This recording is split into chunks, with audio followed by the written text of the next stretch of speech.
Nós queremos cumprimentar os amados com a graça e a paz do nosso Senhor e Salvador Jesus Cristo. Queremos, para aqueles que porventura não estejam sabendo, o pastor Davi e mais outros três irmãos estão em uma outra cidade no estado do Espírito Santo, pregando em uma igreja, convidado. E hoje estamos aqui para trazer uma breve exposição no lugar do pastor da igreja. Mas, irmãos, fiquem sossegados que na próxima semana ele já estará por aqui. Gostaria de convidá-los a abrirem suas Bíblias no Evangelho de Lucas, capítulo 15, a partir do primeiro versículo.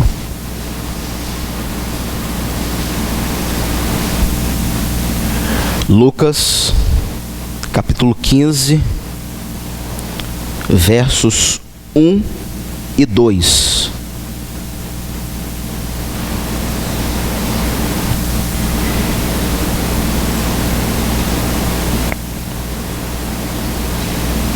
Lucas, capítulo 15, versos 1 e 2. Diz assim o texto bíblico: aproximavam-se de Jesus todos os publicanos e pecadores para o ouvir, e murmuravam os fariseus e os escribas, dizendo: este recebe pecadores e come com eles. Até aí para a nossa breve meditação. Bem, irmãos, o tema da nossa mensagem, ela está bem explícita no texto que lemos, que é: Cristo recebe pecadores.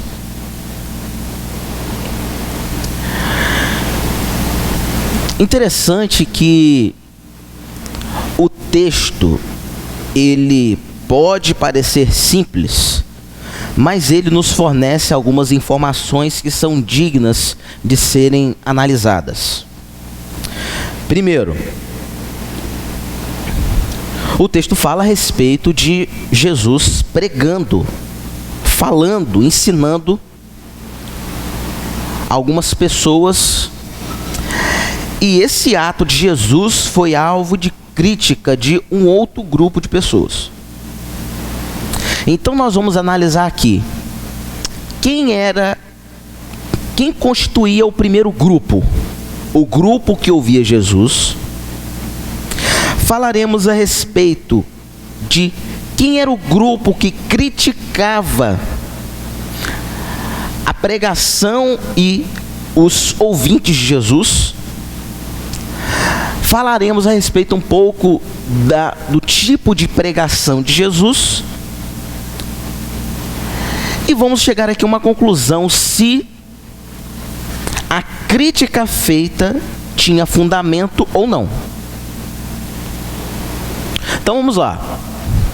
O público da mensagem de Jesus era um público singular, formada por duas classes de pessoas: publicanos e pecadores.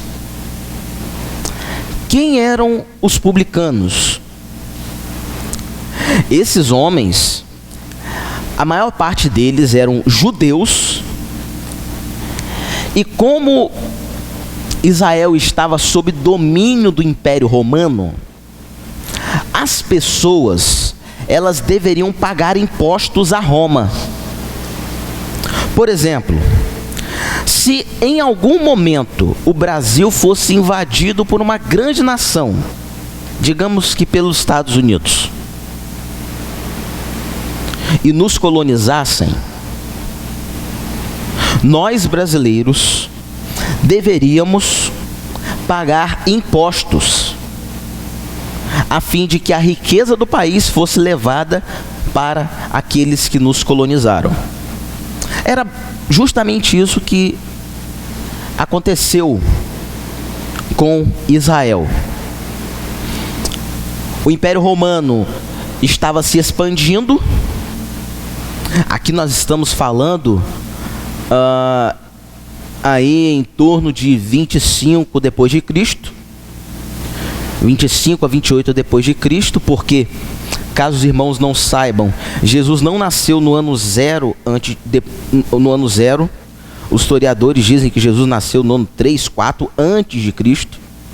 Então nós temos um erro no calendário aí. Aqueles que olharam aí com o olhar espantado, nós provavelmente não estamos no ano 2015, já estamos em 2019. Mas esse não é o nosso objetivo aqui, causar essas polêmicas aí.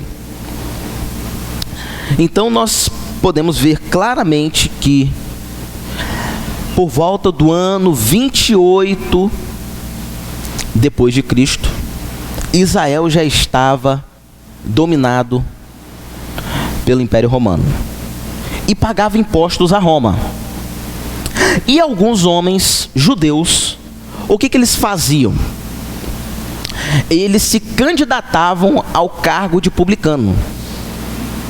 Alguns eram até indicados, dizendo o seguinte: bem, eu me candidato, eu aceito ser o intermediador entre os judeus e Roma. Então os publicanos sabiam exatamente quanto que Roma cobrava de cada família. O que eles faziam? Se uma família pagasse, por algum exemplo, R$500, os publicanos cobravam R$2.000 de cada família. Ou seja, eles cobravam muito além daquilo que Roma exigia, de tal forma que eles se enriqueciam às custas do seu próprio povo. Isso fazia com que eles fossem muito odiados. Muito odiados. Odiados mesmo. De tal forma que eles formavam a pior categoria da sociedade. Opressores públicos, e eles eram menosprezados pelos judeus mais simples. Se havia um mendigo, ele queria continuar mendigo, mas não queria ser um publicano.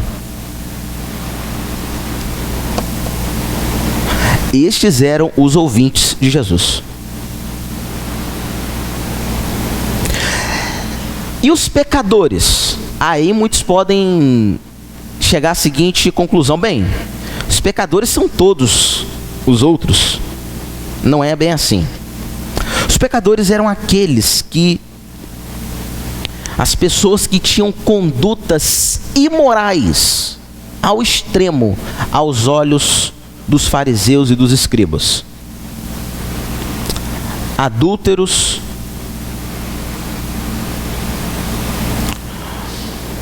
mentirosos e tantos outros que faziam e cometiam esses pecados publicamente. Esses faziam parte do público de Jesus. Então nós temos aqui claramente um público, digamos que não estava na elite da sociedade. Eles eram menosprezados por todos os outros.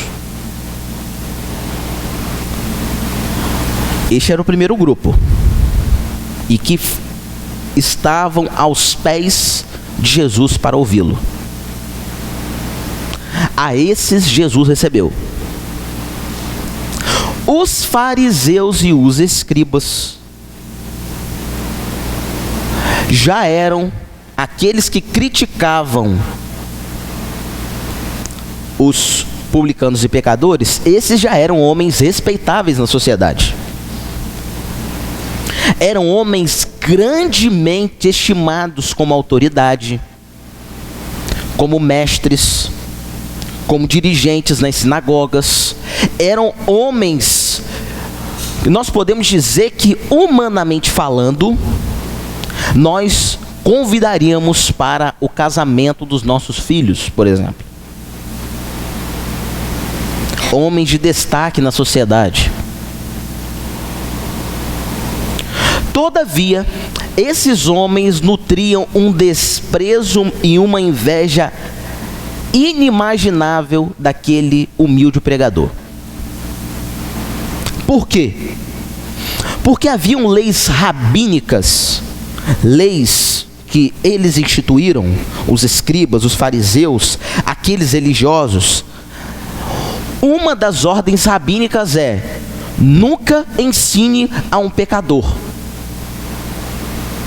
Então aqueles pecadores que eram ouvidos por Cristo nunca eram ensinados pelos rabinos, pelos fariseus, pelos escribas. Eles nunca faziam parte da classe, eles nunca eram os alunos daqueles fariseus e daqueles escribas. Logo, Jesus era um mestre, digamos que assim, heterodoxo, diferente dos outros. Enquanto os alunos dos escribas e dos fariseus eram os mais inteligentes, os de Cristo eram aqueles que, digamos que não tinham lá uma instrução muito grande. Interessante que a estratégia dos fariseus e dos escribas é antiga e isso é visto ainda hoje. Como os escribas e fariseus não encontravam erro em Cristo, eles encontravam erro em quem? Nos seus ouvintes.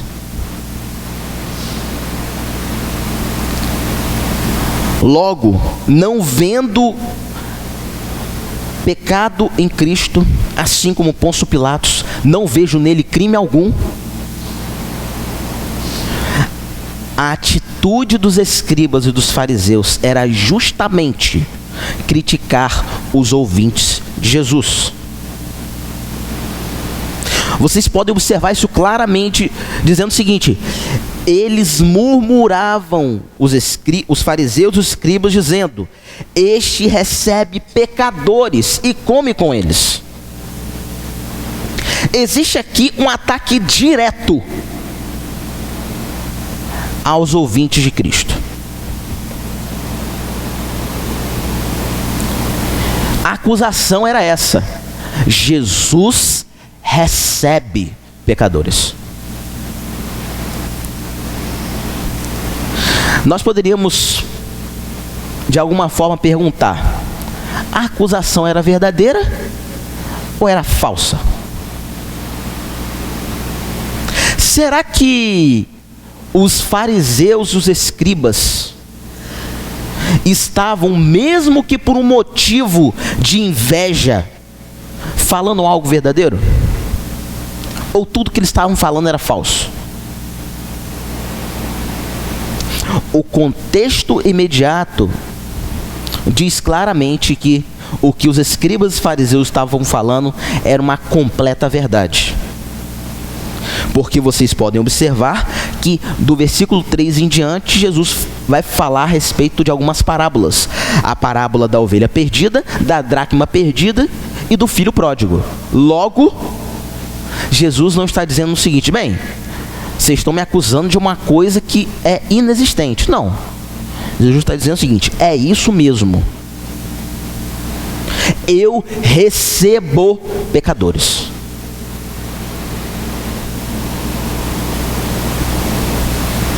Eu sou afável com os indivíduos mais depravados. Eu sou amoroso com as pessoas mais caídas da sociedade. Eu sou bondoso com a mulher que acaba de ser pega em seu adultério. E digo: vá e não peques mais. Jesus era este. E essa atitude de Jesus quebrava por completo o conceito farisaico de decência.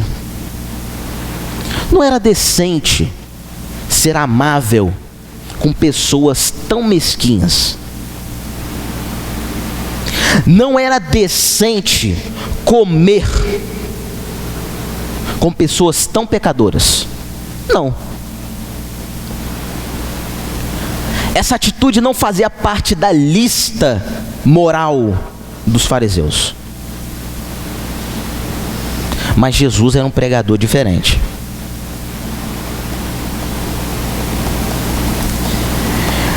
E nós vamos falar nessa noite a respeito de 3 lições muito importantes que essas breves palavras aqui trazem para as nossas vidas. 3 lições que vão demonstrar quem Jesus é e o que esses 2 versículos trazem de riqueza doutrinária e de riqueza para o nosso coração. Primeira verdade: nós vemos nesses versículos a doutrina de que Cristo recebe pecadores. Cristo recebe pecadores. O texto não diz que ele recebe todo mundo.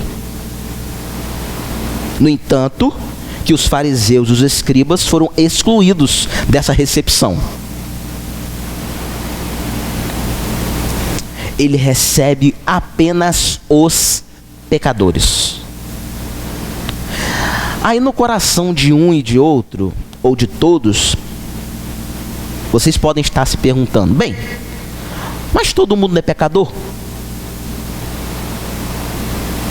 Então, se Cristo recebe pecadores, todos estão incluídos aqui. Só que o interessante é que o texto está falando a respeito da convicção das pessoas a respeito de si mesmas.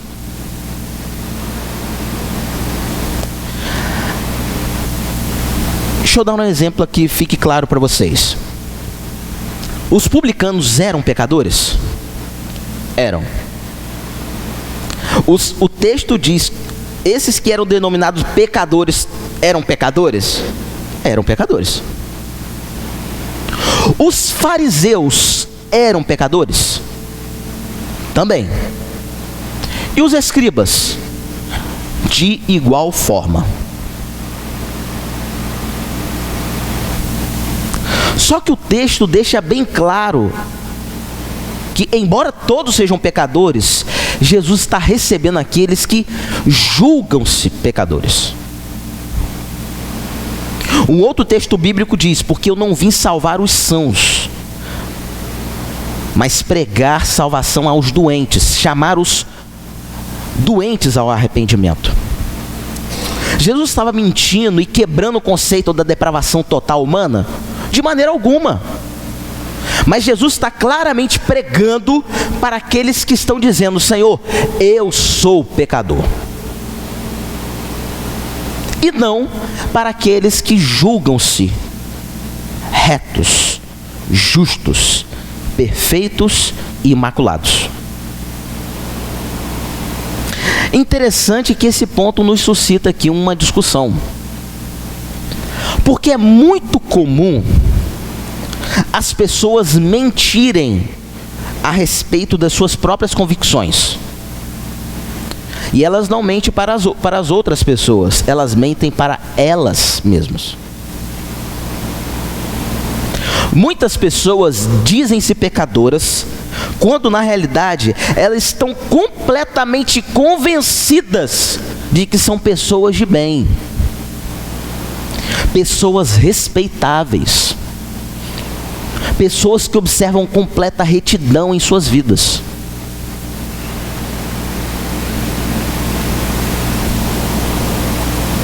A confissão é verdadeira, a confissão da boca para fora: não, eu sou pecador. Mas a convicção do coração é falsa. Ela julga-se reta, justa.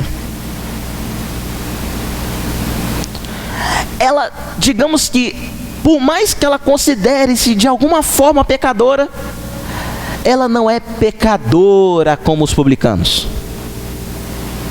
Ela não é pecadora como aqueles pecadores.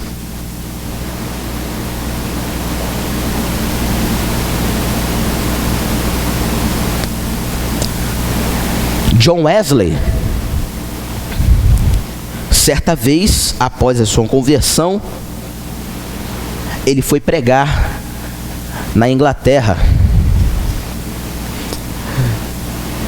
na igreja de um amigo e pastor. Não sei se eu teria a coragem que ele teve, porque se alguém me chama para pregar, eu vou preservar o púlpito do meu amigo. Mas John Wesley, cheio do Espírito Santo, disse o seguinte, em uma capela cheia de senhoras, castas, recatadas, e afirmou o seguinte: sabe qual a diferença de todas as senhoras que estão aqui para as pecadoras dos bordéis da Inglaterra? E as irmãs e os irmãos pensando que o Wesley ia fazer uma lista enorme de diferença. Ele, em alto e bom som, disse: nenhuma diferença. Vocês são tão pecadoras quanto elas. É lógico que John Wesley nunca mais pregou naquele lugar.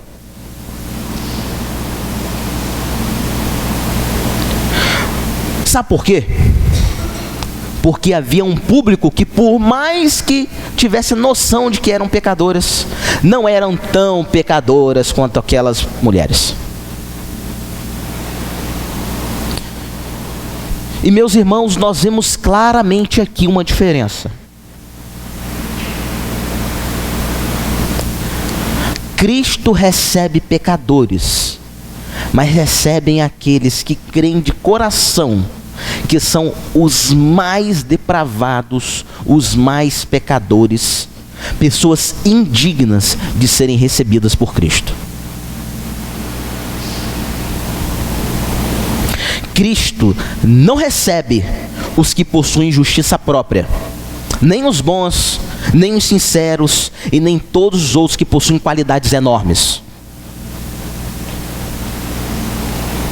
Cristo só recebe aqueles que possuem um espírito quebrantado, um coração contrito, aqueles que confessam de coração que quebraram a lei de Deus e que merecem completamente o desprezo do Salvador. Esses são aqueles a quem Cristo recebe. Os publicanos sabiam que eles eram completamente desprezados, os pecadores também. Por isso, eles foram a Cristo e Cristo os recebeu de braços abertos.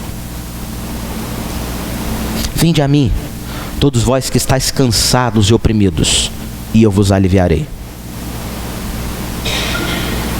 Ao cansado e ao oprimido, Cristo recebe.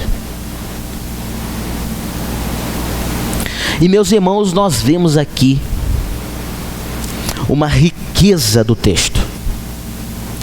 Plena e gratuita salvação é proclamada a todos os pecadores, mas não há salvação para anunciar para aqueles que não se veem como pecadores. Porque, como diz o apóstolo João, Cristo veio buscar e salvar o perdido. A quem já está achado, não tem salvação para ele. Vale a pena ler para os irmãos aqui um parágrafo escrito por Charles Spurgeon a respeito de como nós nos relacionamos com essa nossa justiça própria. Diz Spurgeon: como poderia dizer, lava-me, Senhor, quando eu me considero limpo? Como poderia dizer, cura-me, Senhor, quando penso que eu nunca estive enfermo? Como poderia clamar, dá-me liberdade, Senhor, quando eu estou convencido de que eu nunca fui um servo e jamais fui escravo de ninguém. É unicamente o homem que conhece sua escravidão em razão de sua servidão ao pecado, e o homem que se reconhece como enfermo, à beira da morte, em razão de seu sentimento de culpa. Unicamente o homem que sente que não pode salvar-se a si mesmo, este pode confiar no Salvador.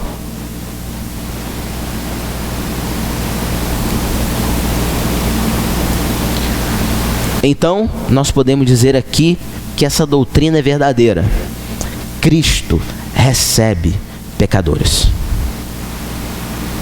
E se você sente-se um pecador, porque pecador você é, mas se você sente-se um pecador, indigno de qualquer ato de misericórdia, é a você que a Cristo recebe.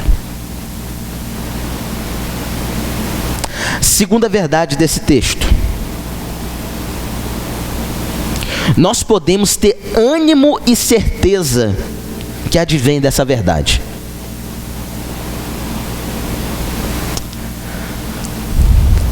E aqui nós podemos fazer um convite claro, conforme a Escritura nos ordena que façamos. Venha a Cristo, porque Ele prometeu que vai te receber. Venha a Cristo, porque Cristo disse que vai te receber. Onde nós vemos isso? Mateus 11, 28. Vinde a mim, todos vós que estáis cansados e oprimidos, e eu vos aliviarei. Em João capítulo 6, versículo 37, diz que Ele prometeu que o que vai a Ele, de maneira nenhuma Ele o lança fora. Ele prometeu te receber. Se você sente-se um miserável pecador, Cristo vai te receber.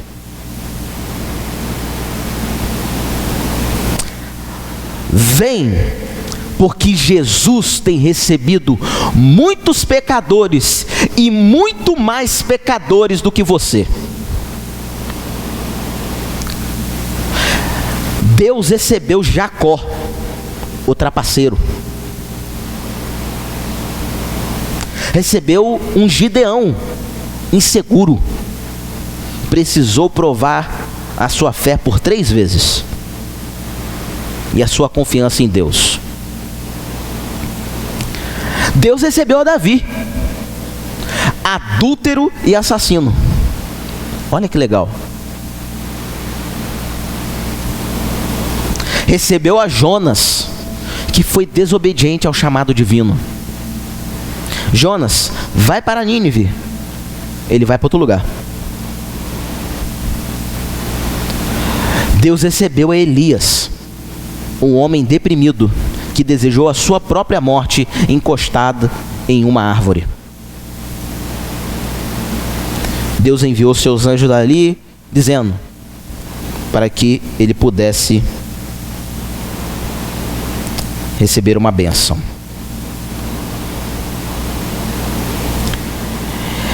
Deus recebeu a Saulo, o perseguidor. Homem que consentiu na morte do primeiro mártir da igreja, Estevão.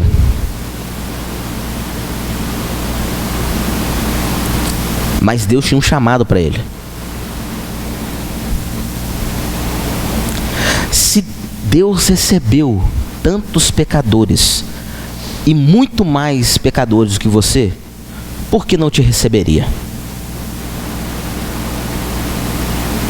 Por acaso você é mais pecador do que Paulo, que diz que ele é dos pecadores o maior?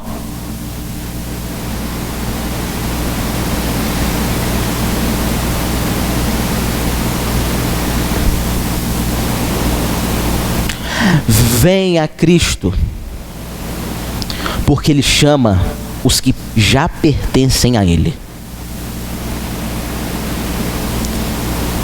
Disse Jesus: aquele que entra pela porta é o pastor das ovelhas. A este o porteiro abre, e as ovelhas ouvem a sua voz. e chama pelo nome as suas ovelhas e as traz para fora. E quando tira para fora as suas ovelhas, vai adiante delas, e as ovelhas o seguem, porque conhecem a sua voz. João 10, versículo 2 a versículo 4. Jesus chama as suas ovelhas pelo nome. Se ele te chama, ele não chama os pecadores no meio de uma multidão dizendo somente venham. Não, ele chama você pelo nome. Venha Maria, venha Olívia, venha Davi, venha Reinaldo, venha Sérgio. Cristo chama a cada uma das suas ovelhas pelo nome. E quão bom é ouvir a doce voz de Jesus. Quando ele chama a sua ovelha, o texto diz, a ovelha o segue. A ovelha vai adiante dele, porque ele é o bom pastor.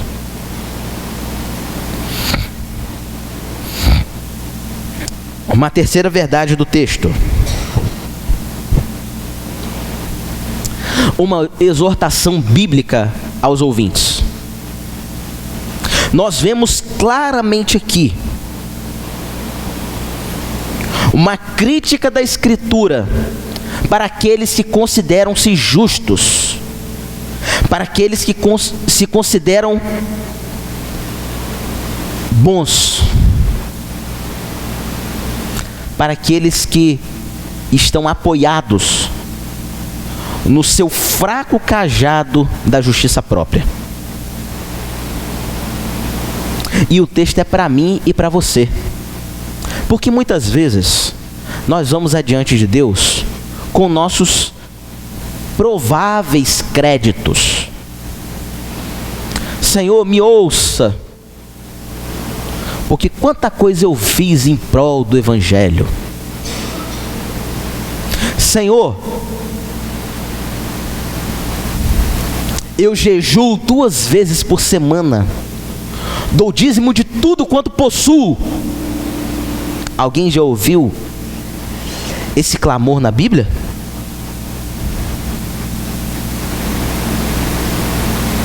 Enquanto o publicano chegava-se, e o texto diz que o publicano não tinha coragem de levantar sua face ao céu, dizendo, Senhor, tem misericórdia de mim, pecador. Ambos eram pecadores? Eram. Mas enquanto o fariseu, o religioso, julgava-se justo diante de Deus, o publicano não tinha coragem de levantar os seus olhos diante do trono do Altíssimo. Baixou a sua fronte, dizendo o seguinte, Senhor, tem misericórdia de mim, pecador. Diz o texto que enquanto o religioso ele foi para casa sem ser justificado, o publicano desceu justificado e perdoado para a sua casa. Meus irmãos, nós não estamos brincando de evangelho. Nós estamos falando de coisas concernentes à salvação. O que pensamos a respeito de nós mesmos faz muita diferença. Muita diferença. E a você que nos visita, que está aqui nessa noite, saiba de uma coisa: você, caso queira congregar conosco, você fará parte de um número grande de pecadores. Venha juntar-se aos pecadores. Venha juntar-se aos pobres e necessitados. Venha, tem mais lugar. Mais um pecador pode estar conosco. Porque enquanto somos pecadores, o nosso Senhor é perfeito. Jesus é perfeito. Por isso, nós precisamos trabalhar nos esforçar, agonizar em oração, suplicar a bênção de Deus, para que nós possamos ter um coração piedoso e sabedor de que nós não somos nada diante dele. Nada. Nós somos tão somente pecadores. Como disse Lutero, pecador é o meu nome, pecador meu sobrenome. Eu não sou nada além de pecador. Mas como nós podemos fazer isso? Somente com o joelho no chão, face ao pó, orando a Deus. E existem alguns pontos que podem aqui ser importantes de serem mencionados e que nós podemos utilizar como uma bússola a fim de vasculharmos ali o nosso coração. Primeiro, não busque alcançar ideias elevadas sobre você. Não busque alcançar ideias elevadas a seu respeito. Busque confirmar uma baixa opinião própria. Oh, meu irmão, amém, glória a Deus. Deus te abençoe.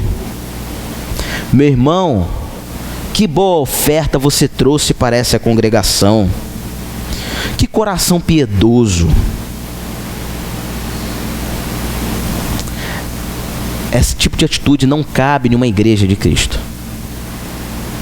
Pecador é o meu nome, pecador é o meu sobrenome. Não busque se fazer bom aos olhos de terceiros. Não busque se fazer bom aos olhos de terceiros.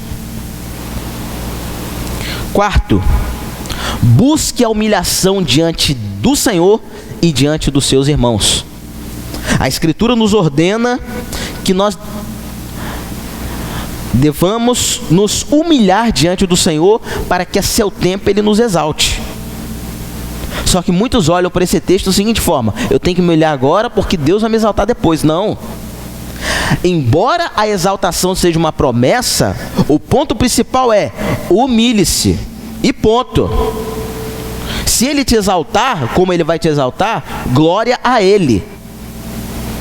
Se Ele não te exaltar, glória a Ele de igual forma. E mais, busque não somente humilhação diante do Senhor, mas busque humilhação diante dos seus irmãos. Como diz a Escritura, cada um considere-se ao outro superior a si mesmo. Será que isso é verdade na nossa vida? Na minha vida?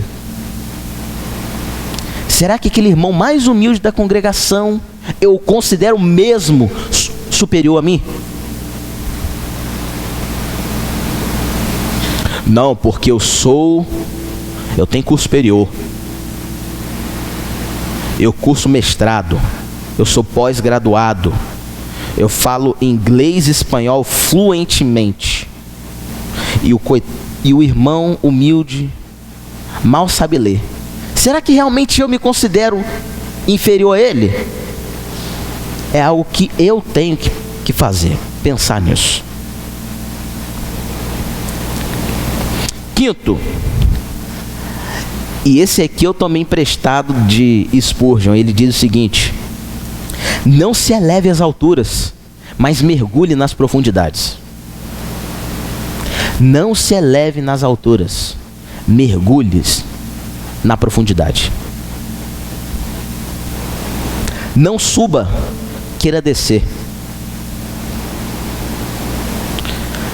Peçam a Deus que lhes permita ver que nós não somos nada e que Ele é tudo. Nós temos que pedir e suplicar a Deus para que Ele nos conduza a ter este coração. Senhor, eu sou só pecador, é o Senhor que me recebe. Não sou eu que recebo o Senhor, que recebo ao Senhor. Não cabe a um coração regenerado dizendo: eu sou salvo porque eu recebi a Cristo. Não, é Cristo que nos recebe. Cristo recebe pecadores. O lugar de proeminência é dele. O lugar de exaltação é dele. E nós precisamos, dia após dia, quando chegarmos aqui, exaltar tão somente ao nome de Jesus Cristo. Pouco importa para nós, servos de Cristo, rótulos, títulos, nada disso. Sejamos tão somente conhecidos, somos cristãos e pecadores, necessitados. Tão somente isso. E que possamos dizer como Paulo, de peito aberto, sem medo de se envergonhar, a seguinte frase: eu sou o principal dos pecadores. Eu sou o principal dos pecadores.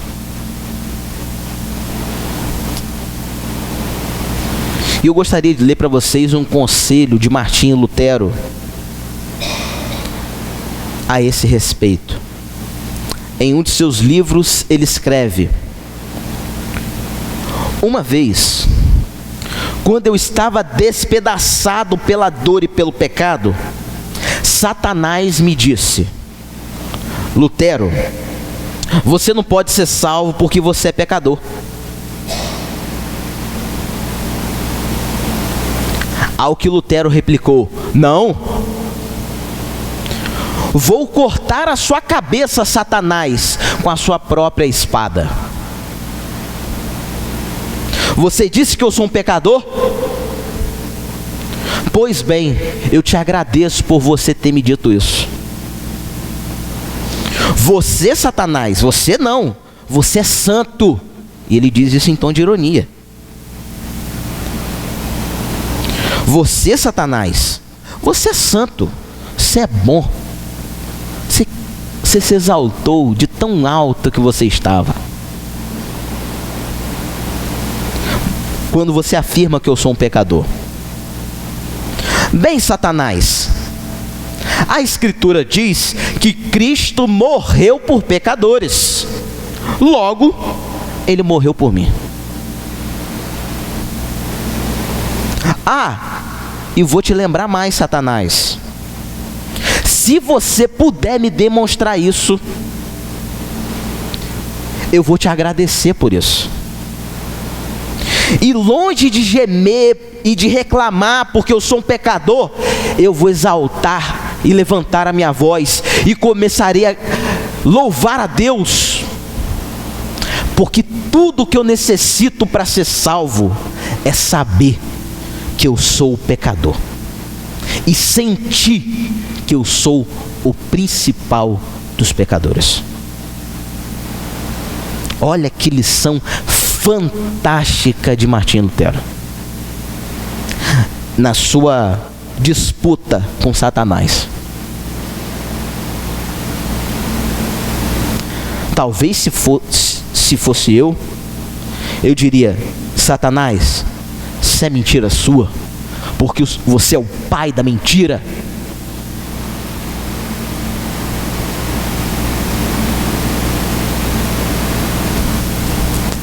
Mas Lutero, como é muito mais genial do que eu, e eu não sou nem um pouco, ele utilizou o argumento do adversário a fim de que o nome de Cristo fosse exaltado. Meus irmãos, muito nós poderíamos falar nessa noite, mas basta ler o texto. Aproximavam-se de Jesus todos os publicanos e pecadores para ouvir a Cristo. E murmuravam os fariseus e os escribas dizendo: este recebe pecadores e come com eles. Talvez os irmãos podem estar pensando assim, bem, essa mensagem é para o visitante. É para quem não conhece a Cristo? Não. É para mim e é para você. Que chegamos aqui, saiba que Cristo te recebe se você de fato sente-se um pecador. Cristo recebe pecadores.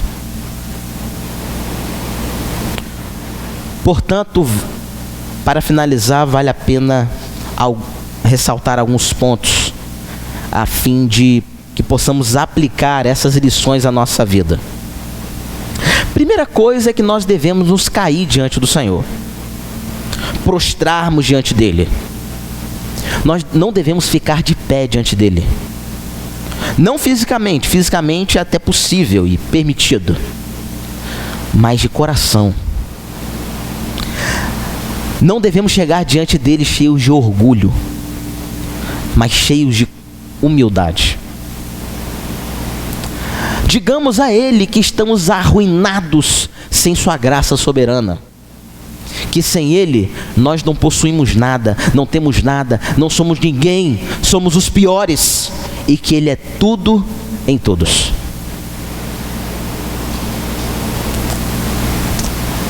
Não busquemos ir a Cristo com alguma coisa em mãos. Não, vá com sua mão vazia. Ou melhor, vá com sua mão cheia de pecado, porque ele vai te receber. Abra a mão da sua justiça própria. Abra a mão da sua autojustificação. Abra a mão do sentimento mesquinho que a riqueza que você possui te traz.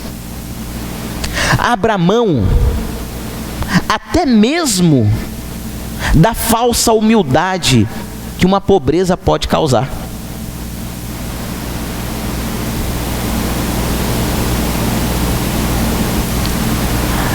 Venhamos a ele com as mãos levantadas, com os olhos no chão, dizendo: Senhor, tem misericórdia de mim, pecador.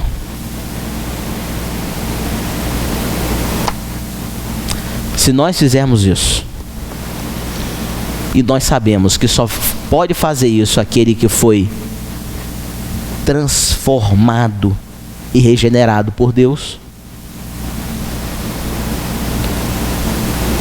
é Cristo quem nos salva, é Cristo quem nos recebe, é de Cristo quem necessitamos, quem precisamos.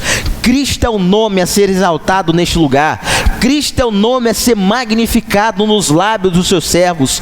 Cristo é o nome sobre todo nome. É Cristo e tão somente Cristo a razão da nossa vida. Ah, meu irmão, diante disso que falamos, pouco nos resta a não ser baixar nossas frontes e orar ao Senhor, dizendo: Senhor, tem misericórdia de mim, pecador. Senhor, eu sou grato porque eu sou pecador. Sabe por quê? Porque são aos pecadores a quem o Senhor recebe. Eu não preciso de justiça própria, eu preciso da justiça de Cristo. A minha justiça é falha. Como diz o profeta Isaías, as nossas justiças são como trapos imundos diante dele.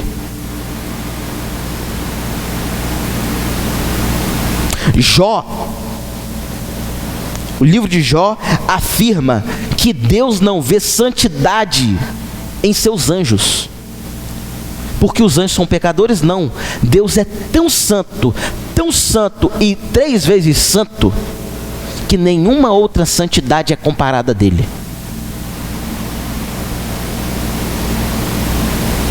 Quem é o homem para que dele te lembres, e o filho do homem para que o visites? Nós não somos ninguém, nós somos nada, Mas se você sente no seu coração que você é justamente essa pessoa pecadora, pobre, necessitada, meu irmão, meu amigo, Cristo vai te receber. E Ele não vai te lançar fora. Muito pelo contrário, Ele vai te abraçar em seus braços e você estará para sempre diante dEle. Como diz a Escritura, como aconteceu com a ovelha perdida, o pastor jogou-a em seus ombros e a abraçou gostoso. Quão bom é ser abraçado por esse meigo pastor e esse meigo Salvador. Que o Senhor nos abençoe, que nós possamos ter esse sentimento em nosso coração. Somos pecadores, tão somente pecadores. Pecador é o meu nome, pecador, meu sobrenome. Amém? Que o Senhor nos abençoe.